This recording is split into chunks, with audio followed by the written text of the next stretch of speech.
नमस्कार मंडळी, स्वागत आहे तुमचं आपल्या चॅनलवर. आणि रानभाज्यांच्या या सीरीजमध्ये 15वी रानभाजी आहे ती म्हणजे केणा. ही भाजी प्रामुख्याने पावसाळ्यात जमिनीलगत आपल्या शेतमाळावर उगवलेली दिसून येते. परंतु एक तण म्हणून आपण हिच्याकडे दुर्लक्ष करून हिला उपटून फेकून देत असतो. परंतु ही भाजी खूप औषधी आहे.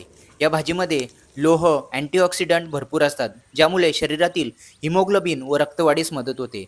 तसेच ही भाजी पचायला हलकी असल्याकारणाने हिचे सेवन केल्याने भूक सुधारते, पोट साफ होते व पचनक्रिया सुरळीत होते. लघवी साफ होण्यास आणि मूत्रपिंडाच्या कार्याला मदत करण्यासाठी ही भाजी उपयुक्त मानली जाते.